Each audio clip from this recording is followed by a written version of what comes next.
Welcome to Christian Worldview Module 3, in which we begin to look at comparative worldviews.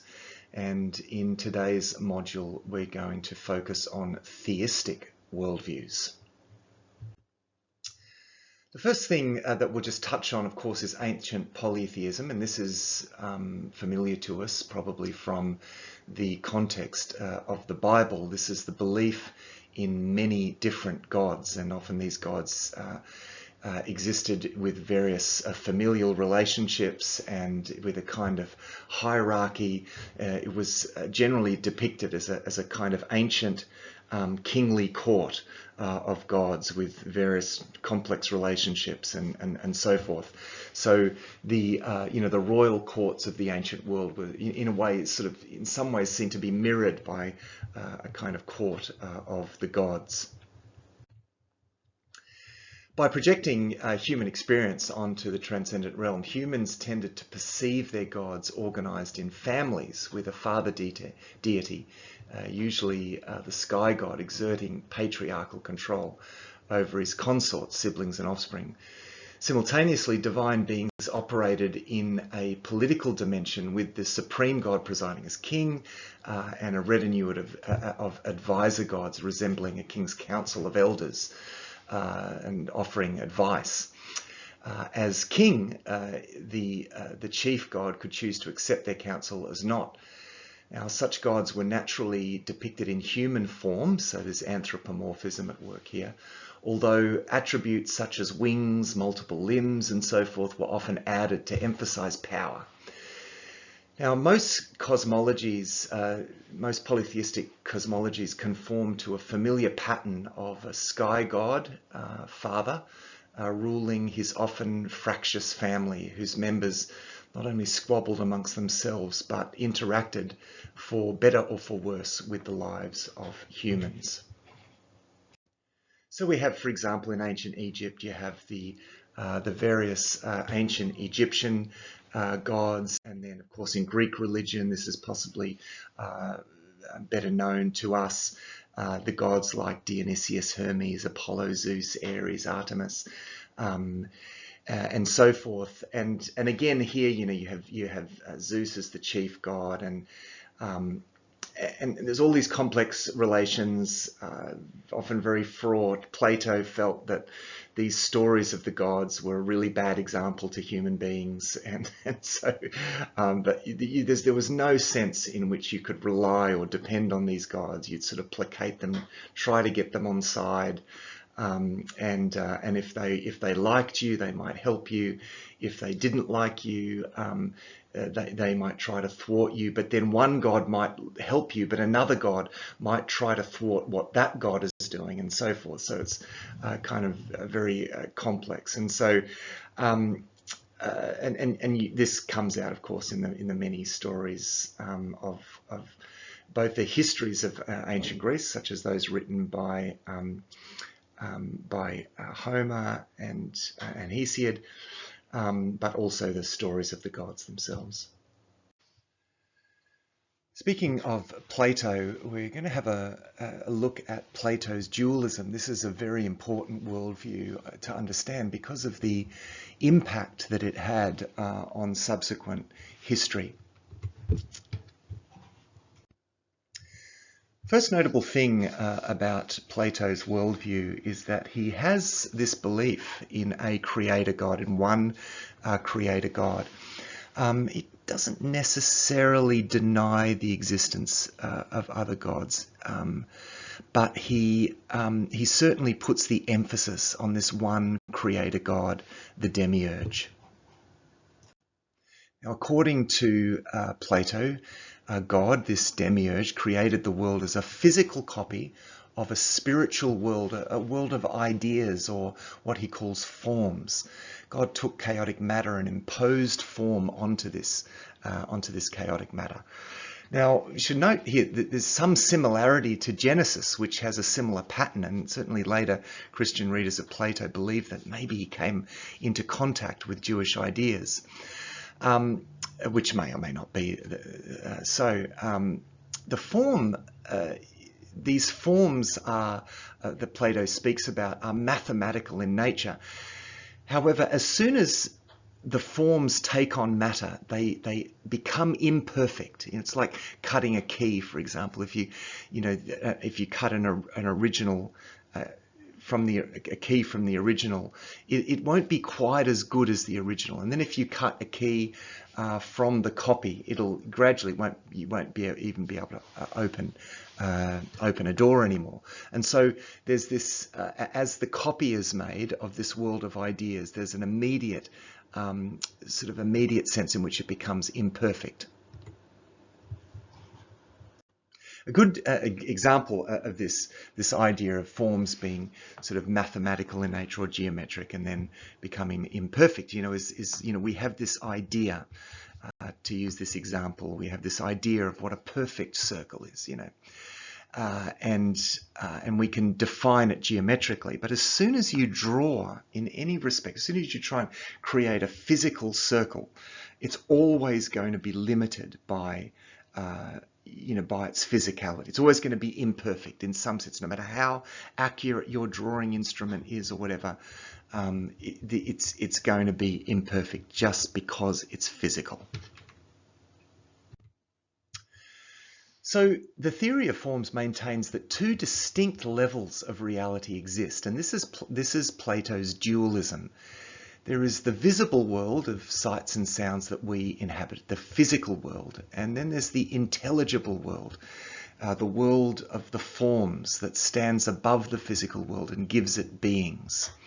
And as I said, the physical world is always an imperfect version of the world of the forms, or the perfect ideas of things. So you've got the perfect idea of a man. And of course, this is what actually Greek sculptors, and here even Michelangelo, in sort of picking up that tradition, the Greek sculptors tried to create these statues to try and capture what the perfect form of a human being is.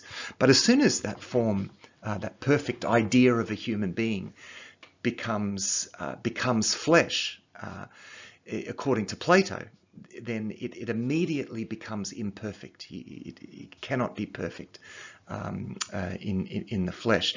And so there's a fairly low view here of the physical world in Platonism, and this actually does have an effect on the later on in Christianity, where this sort of catches on a bit, because for Plato the ultimate goal is a disembodied existence, is the dissolution of all matter, of the end of a physical universe, and we all sort of float around sort of spiritually in some sense in the world of the forms. Well, that kind of took on a little bit and is sometimes confused for the biblical idea. But actually the biblical idea is that the world was created good. Physicality is good. And even the fact that God himself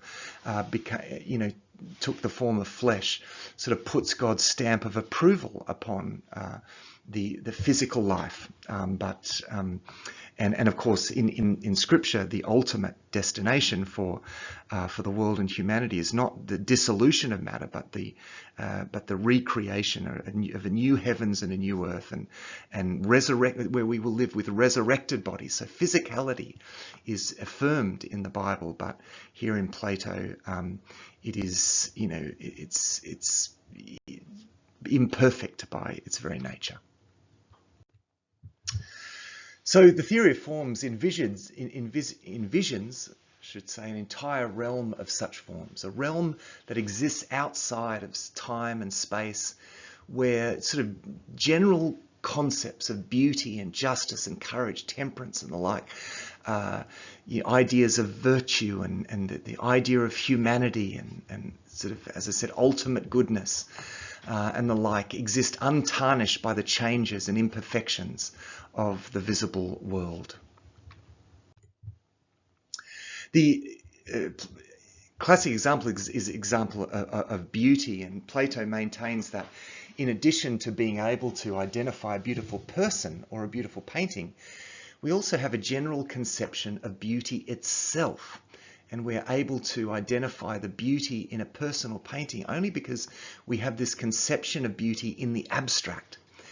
In other words, the beautiful things we can see are beautiful only because they participate in the more general form of beauty. This Form of beauty is itself invisible, it's eternal, unchanging, unlike the things in the visible world that can grow old and lose their beauty.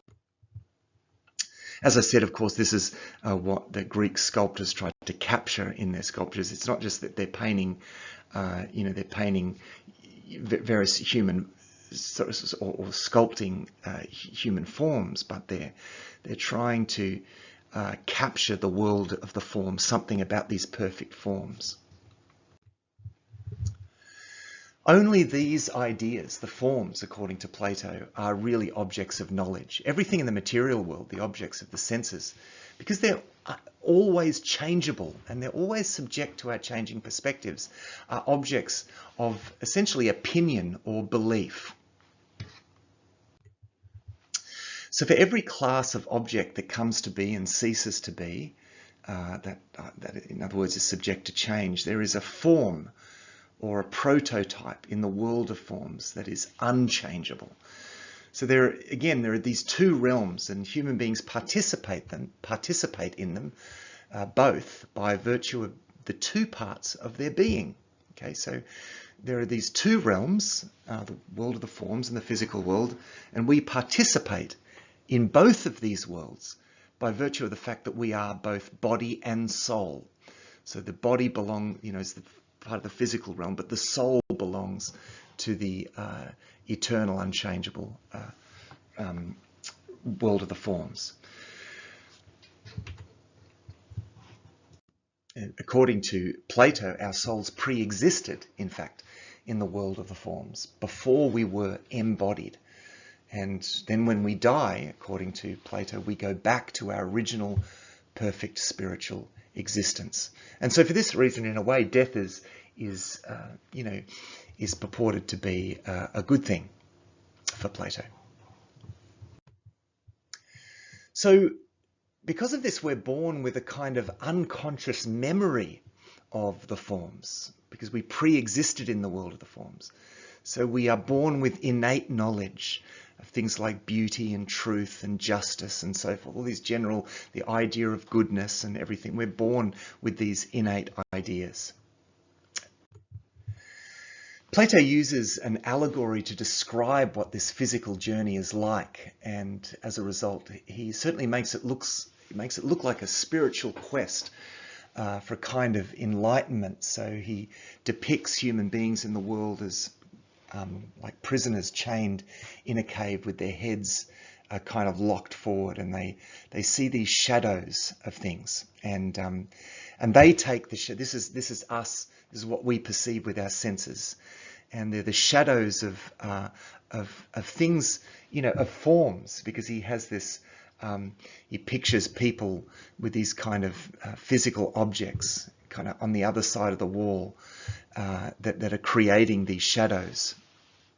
And those are the form of a horse, or the form of a bird, the form, the perfect forms. Now that's the real thing. What we're seeing, we're just seeing the shadow. They're locked, bound in the cave. We're just seeing the shadow. And what he depicts, a prisoner being in this parable of the cave. He depicts a prisoner being unchained and actually being able to move outside of the cave, actually to the higher world, to the real world. And in the real world, he sees the reality of things, the light of the sun, which is the ultimate good, and the real things in themselves. And so it's a kind of quest, in a way. Plato sees that Socrates was this guy that got sort of freed from the cave, and who recognized that what we perceive with the senses are only the shadows of things. But we need to move out of the cave of the senses, and we need to live the life of the mind, which is like getting out of the cave and really perceiving reality there outside in the real world. Which is basically, because spiritually, by our soul, and he understood, the soul as being responsible for those intellectual processes, we connect in that soulish sense to the world of the forms. And so the intellectual life and the use of reason is a very, very spiritual thing for Plato. It can move us away from our senses and help us to live the life of the mind, and it's that way that we know ultimate truth.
Well, next we're going to look at Aristotelian philosophy, and in particular what I'm going to call Aristotelian deism.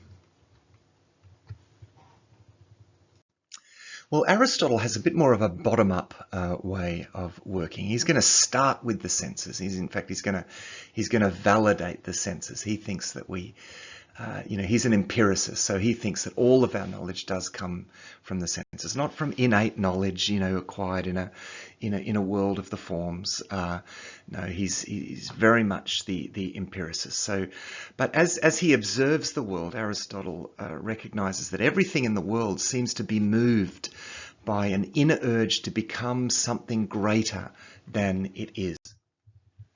Everything, he observes, is in a process of movement from potentiality to actuality, like a seed becoming a tree or a fetus becoming a full-grown person. Everything moves from matter to form, so it takes form. It's over time. And again, the ovum to the embryo, embryo to the child to the fully formed man. Each stage is matter to form. So matter, in its widest sense for Aristotle, is the possibility of form. So form is the actualization of matter, the finished reality. of matter. Form isn't merely the shape, but it's actually the shaping force. There's not a world of the forms, separate world of the forms like in Plato.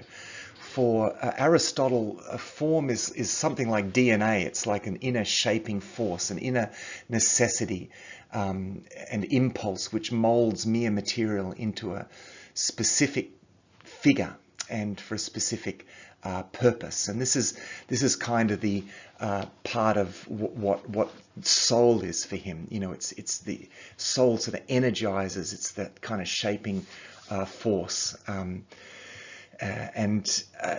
So in a sense, nature is conquest of matter by form, the constant progression and victory of life, you know, from inner sort of matter, and everything is being moved to this state of actualizing these forms that are there within all these different things. So form is what all things are striving to be. So an acorn bears the form of the oak. It's not now an oak, but it has the potential to become one. Okay, and in the normal course of events, it will become an actual oak. So Aristotle accounts for everything in terms of four causes. He accounts for this process of the becoming of all things in terms of four causes. Now Aristotle doesn't believe in an origin to the universe as such. He thinks that all things these things have always existed, right? But there is a constant cycle of coming to be, you know. That happens, you know, life to death, and so the seed is always becoming the tree and then dying and becoming the seed again, right? And so there's this sort of constant movement in a sense. So he sees everything, there's a constant movement, constant sort of cycle of life, but this has always been going on. It's eternal, okay? There's no creation as such, no creation out of nothing for Aristotle. So the four causes that cause this to happen are, first of all, the formal cause. And the formal cause is like the DNA. You know, think of a house. Example of a house. Well, you've got the blueprint, okay, for the house. That's one of the causes. Now, Aristotle sees this actually as a force, as a causal force within everything. That there is this sort of inner blueprint that causes it to become what it is. Then there's the material cause, and this is matter. And in the case of a house, it could be bricks or timber or so forth. And then there's the efficient cause. Now, in the case of a house, it's the efficient cause is the builder. So the builder uses the bricks and the timber and all that other stuff in accord with the blueprint to create the house. Well, Aristotle sees form as and the sort of energy of the soul as in some ways as the efficient cause, but ultimately he's going to have everything moved ultimately by a prime mover, which is his version of God. And then you have the final cause, and the final cause is really the in a way the main thing for Aristotle. This is the reason. This is the ultimate purpose for a thing, you know. So in the case of a house, it's for shelter. But for Aristotle, he sees everything moving towards its final cause. So it's as though the final cause it's a real cause because this is the sort of exerts this magnetic power. It's the state of actuality that everything is being drawn into in that sense. So everything in the world therefore moves naturally to a specific fulfillment of the four causes which determine an event. The final cause which determines the purpose is the most decisive and important. So there's this sense of, this sense that everything is, it's not just sort of blind, everything happening by blind chance, as in a sort of Darwinist worldview. He thinks that no, it's not just chance. There's actually there's actually a kind of mind in all things, causing it to with this sort of inherent purpose in everything that causes everything to become what it is. And interestingly, there's a kind of revival of this way of thinking, of this Aristotelian way of thinking, after centuries really of having abandoned the Aristotelian worldview at the beginnings of the scientific revolution.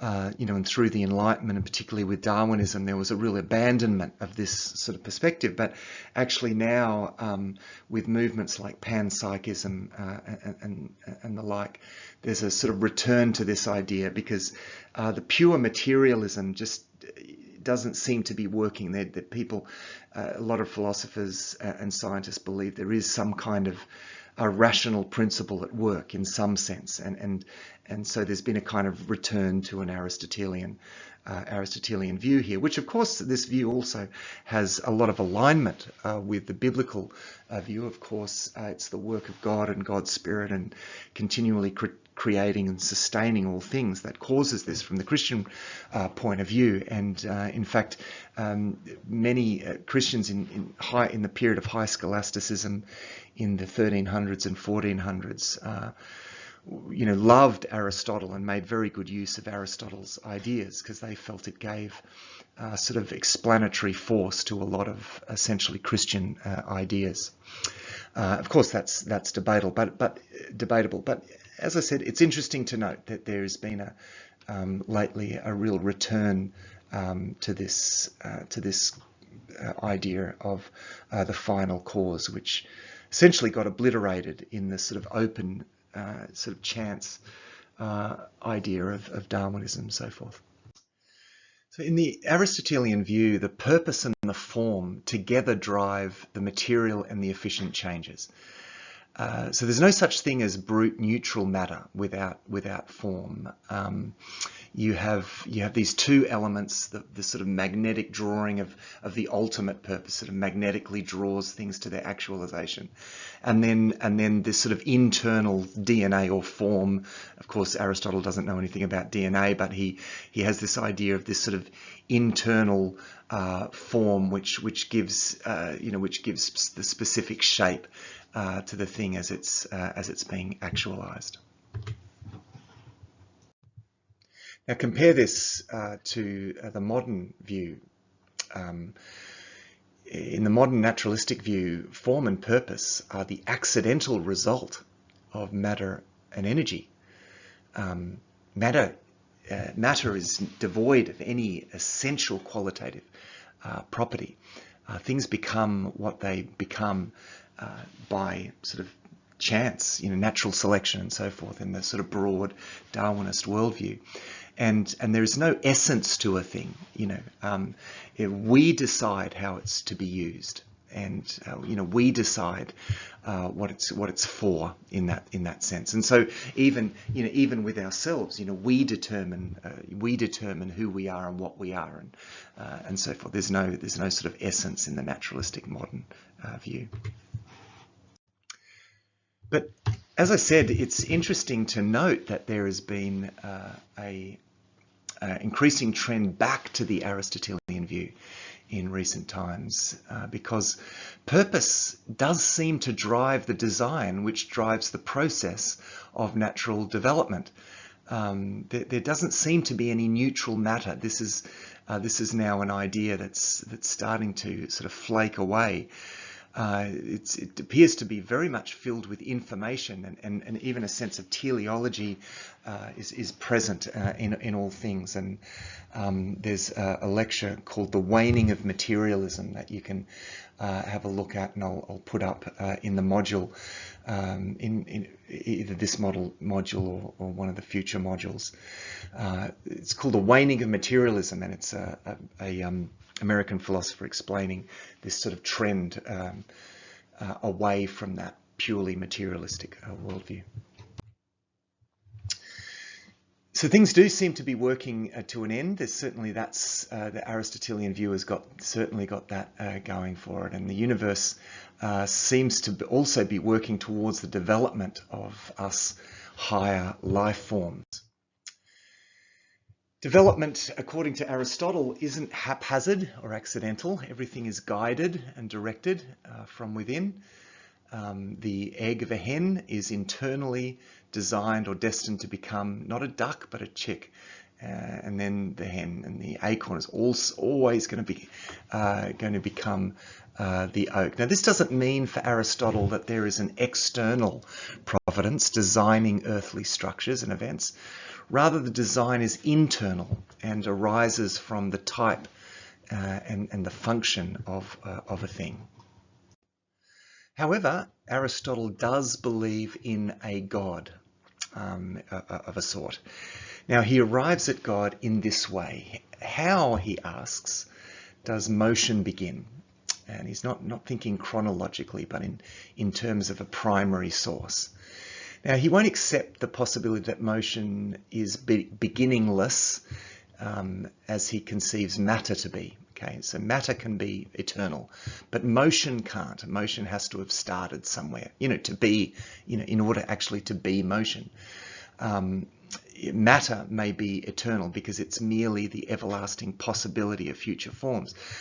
But how does that vast process of motion and formation move, which at last fills the universe with the infinity of shapes, according to Aristotle? Now, surely he thinks motion has a source, and if we're not to plunge into an infinite regress, putting back our problems step by step endlessly, well, we need to posit a prime mover. And this is, in very sort of vague sense, this is Aristotle's God, the prime mover, a being incorporeal, indivisible, spaceless, sexless, passionless, changeless, perfect, and eternal. He does not create, but he moves the world, and he moves it not as a mechanical force, but as the total motive of all operations of the world.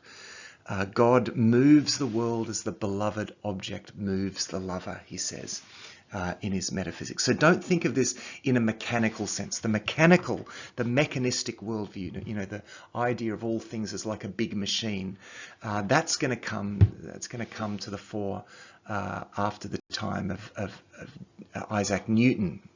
And that's going to replace Newton's sort of mechanistic universe is going to replace this sort of slightly more mystical Aristotelian idea that, that there is this movement, not so much a God who creates, as I said, but a God who moves all things. And ultimately, in Aristotle's account, God is the final cause of all things. God is the drive and the purpose of all things. He is the form of the world, the principle of its life, the sum of its vital processes and powers, the inherent goal of its growth. He's the energizer of the whole. God is pure energy. God is not so much depicted for Aristotle as a person, more as a kind of power, almost like a mystical magnetic power. And yet God is not impersonal. He's not just a force. Aristotle represents God as a self-conscious spirit. Aristotle's God doesn't ever really do anything. He doesn't have desires. He doesn't have a will or in the sense of being a person. He is activity, but activity so pure that he never really acts. It's a weird sort of concept that he tries to put together, Aristotle. God is absolutely perfect. Therefore, he cannot desire anything. He doesn't actually, in one sense, doesn't do anything apart from provide the sort of magnetic drawing of all things that invigorates and moves all things. God's only occupation is to contemplate the essence of things.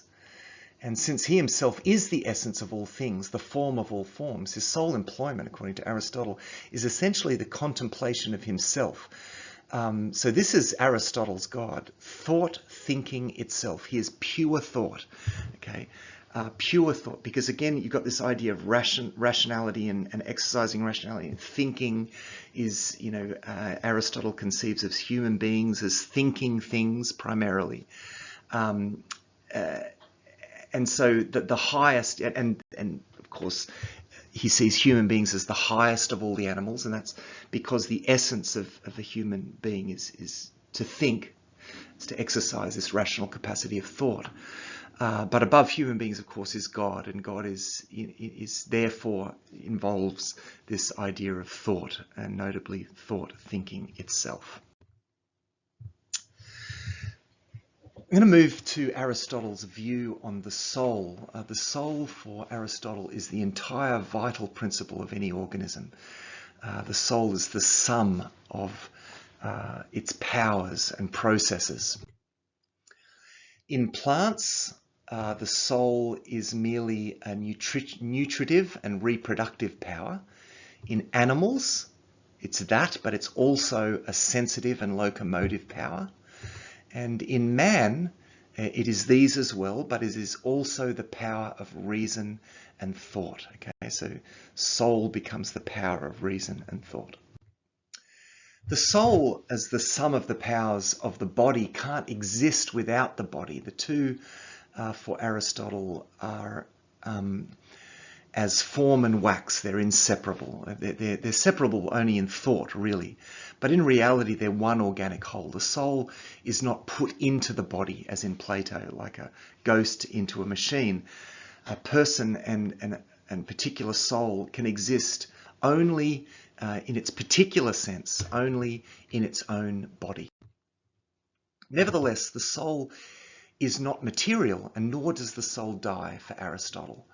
Part of the rational power of the human soul is passive. It's bound up with memory, and it dies with the body that bore the memory. But the active reason, the power of thought, is independent of memory, and it actually is untouched by decay. And this endures. The active reason here, which is it's the universal as distinguished from the individual element in man, is what survives.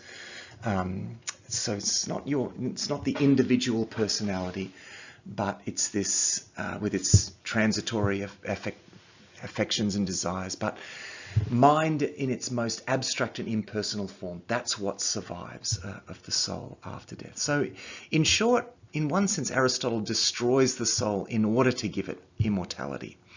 The immortal soul is pure thought, undefiled with reality. Just as Aristotle's God is pure activity, undefiled with action.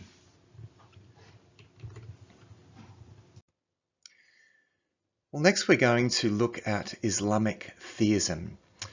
Now, as you might know, MST has an Islamic Studies Centre, and generally for the class, the in-person session class, I have someone coming in to talk to us about Islam from our Islamic Studies Centre, such as Bernie Power usually is the one that does that. I will let you know if and when we do that, and certainly invite you to come along.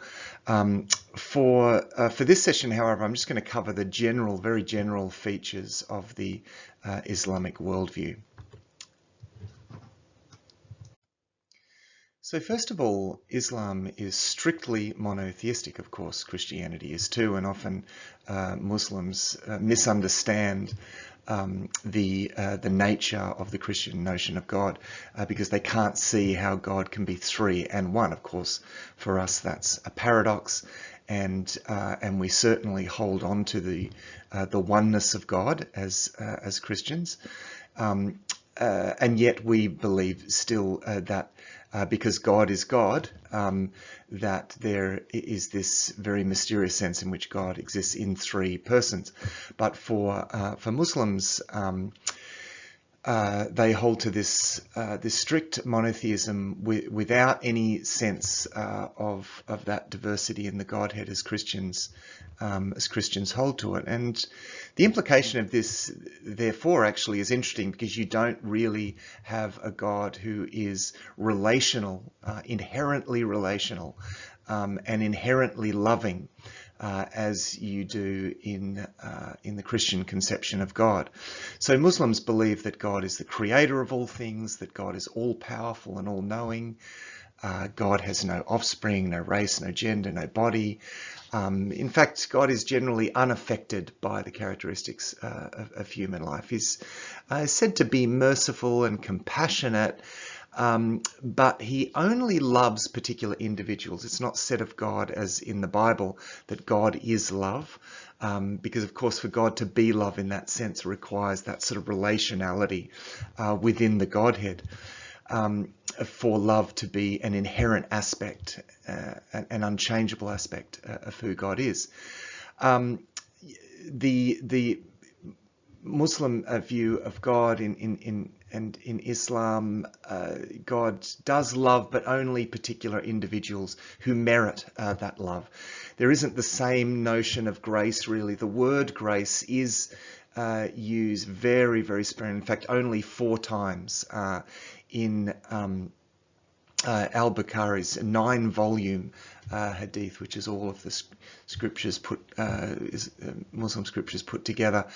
It only appears 4 times, and actually one is a negative time, speaks about withholding grace. So you've got this sort of distant, fairly disengaged God, not particularly relational, but who really upholds justice. That's the main. That's sort of the main job of God in that sense, is to implement justice.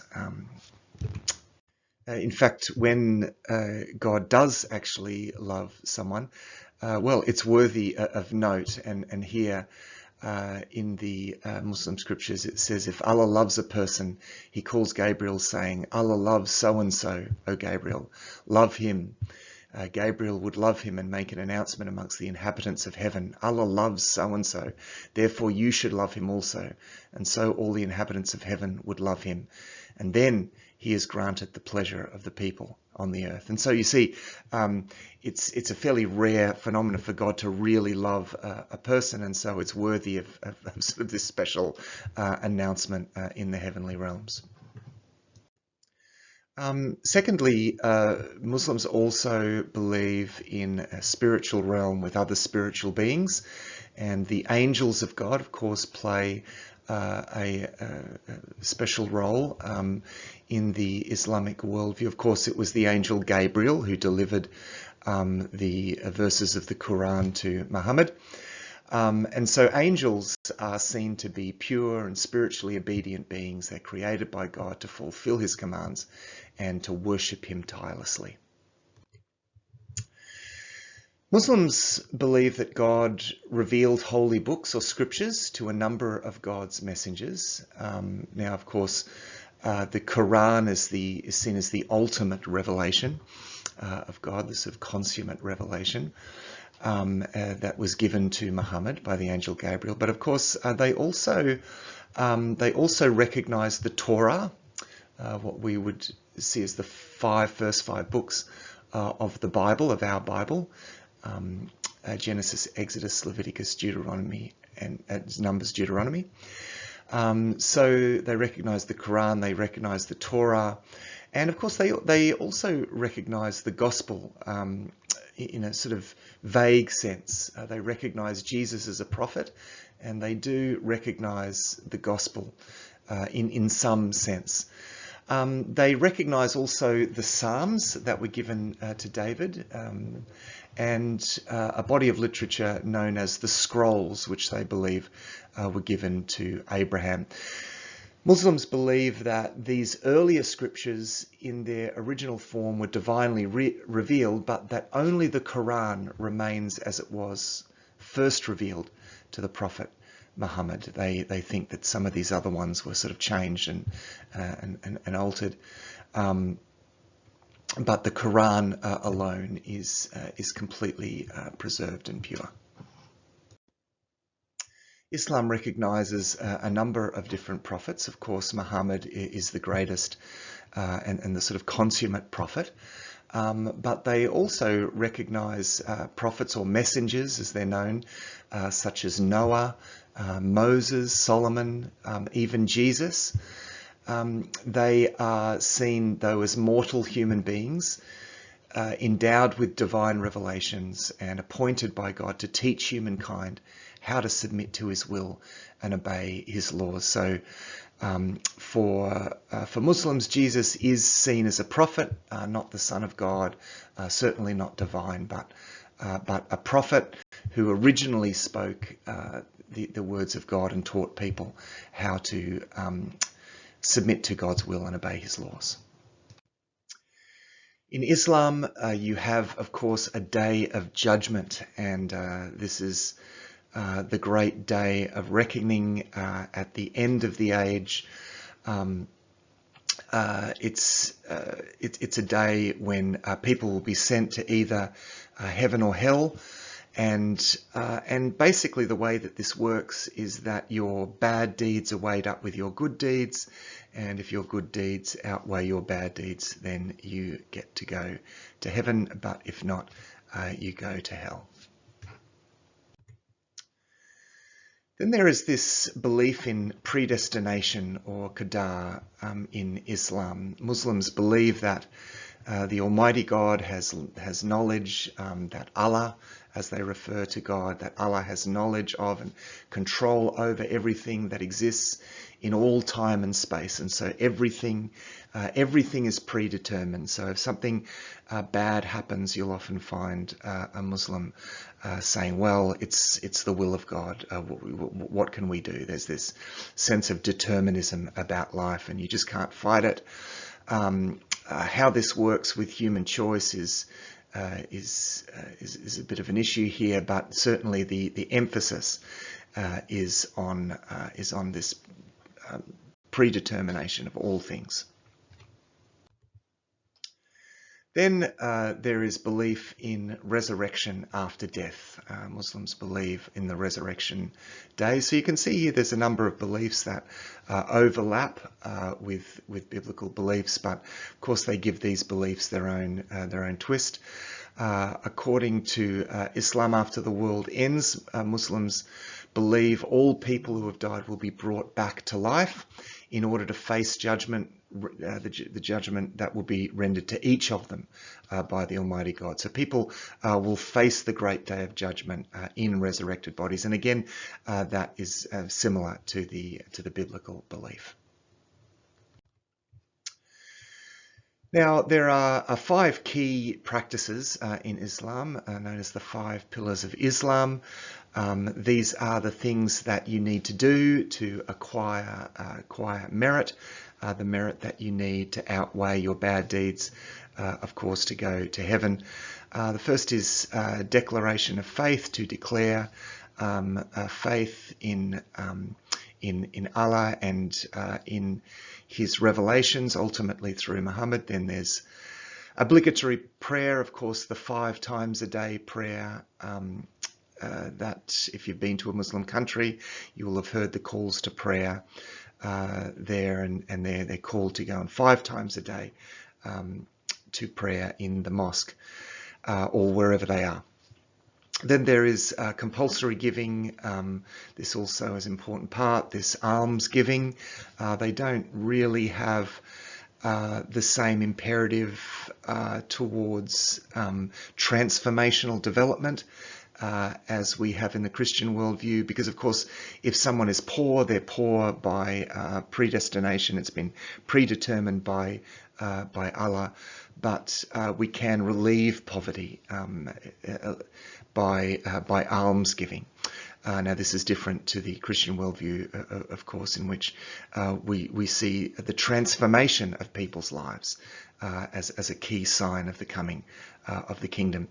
Then, of course, is the practice of fasting in the month of Ramadan, and then pilgrimage to Mecca, of course, is a very important part, and merit acquiring practice as well. Now, some Muslims claim that Islam has the perfect social, political, economic, legal and spiritual system for the whole world, and so they tend to look to implement Islam as a political force, as well as being quite evangelistic. They do want to spread Islam. They're happy to do that at the point of the sword, so to speak. That certainly is how Islam spread from the time of Muhammad. Within the lifetime of Muhammad, Islam has tended to spread by the sword more than anything, but they do look to evangelize as well, and you will have seen little bookstalls and so forth in the corner of the streets in Melbourne perhaps. Generally that's aimed mainly at sort of bringing back people who have been traditionally from Muslim backgrounds, bringing them into the faith. But but they do look to proselytize as well. But on the whole, this is a worldview in which many Muslims seek to impose the Islamic system upon the world and to establish Islam and Sharia law as a political force. Now, this, of course, again, is or certainly should be different to the Christian worldview and to the coming of the kingdom of God as Jesus depicted it, which he said was like, that the kingdom of God would spread like yeast through the dough, that it would be like a seed planted that would slowly become the tree. Jesus teaching on the kingdom, the weeds and the wheat clearly express that we don't look to pull up the weeds in this age, that we sow the seeds and we nurture the wheat and it comes up. But we are not very much against the grain of first century Judaism, which was looking to establish the kingdom of God as a political force. Jesus' teaching in the Sermon on the Mount and his parables is very clear that we don't impose the Christianity and Christian values on people. Rather, we look to transform people from the inside out, to transform hearts, and in this way to transform people's circumstances and bring God's transformative power, the power of God's kingdom into the world as well. In this book, Fazlur Rahman says, Islam resembles the communist structure which, even if it does not oblige people to accept its creed, nevertheless insists on the assumption of political power. The next theistic view that we're going to look at is Enlightenment deism. And this is an interesting one because of the continuing resonances that it has actually through into our period. In many ways, the Enlightenment was the period that really made the modern world, and there is a characteristically modern way of viewing God that is problematic, and that is often mistaken actually for the Christian view of God, but it's a view that really came to the fore during this period of the Enlightenment. So the Enlightenment, or the Great Age of Reason, as it's known, is defined as a period of scientific and political, philosophical discourse that took place in European society during the 18th century and even at the beginning of the 19th century. Actually, pretty much from the late 17th century right through to the early 19th century. So this was a period of massive change in the way that people thought. It was pretty much the period that made, as I said, that made the modern world. That was the making of modernity. All of the custom and tradition were brushed aside in favour of exploration, individualism, scientific endeavour. The use of reason was put sort of enthroned in the place of traditional authorities like scripture and tradition and so forth. And so this was a period of significant cultural change in European society. Now, part of the Enlightenment, of course, was the scientific revolution, and here is Isaac Newton, and Newton's sort of new view of the universe was incredibly influential at a worldview perspective. Now, Newton's view of the universe really replaced Aristotle's view of the universe. As you might remember, Aristotle saw the universe as this kind of great organic thing, sort of infused with soul, with this world soul, and with all things being drawn towards their inherent ends, you know, in accordance with their essence.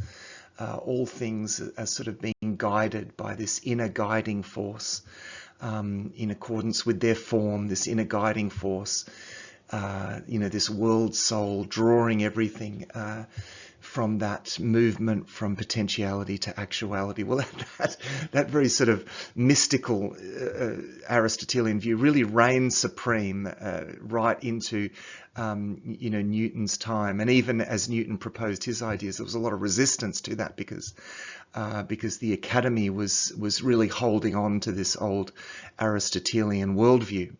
And so, you know, Newton had to fight for this, but Newton's view ultimately won the day, and this really replaced that Aristotelian view. And Newton really saw the universe as something much more akin to a kind of machine. It's this great machine, and you know, he saw objects as sort of objects in an empty container called space, and they have this sort of causal connection to each other, and you can mathematically predict what that causal connection is going to be. And so there emerged this idea of the universe as this great machine. Like a kind of a clock, which was probably one of the more complex machines in those days. And, you know, with all its cogs and wheels, and this causes this and that causes that. And this actually has a significant impact on the way that people thought about God.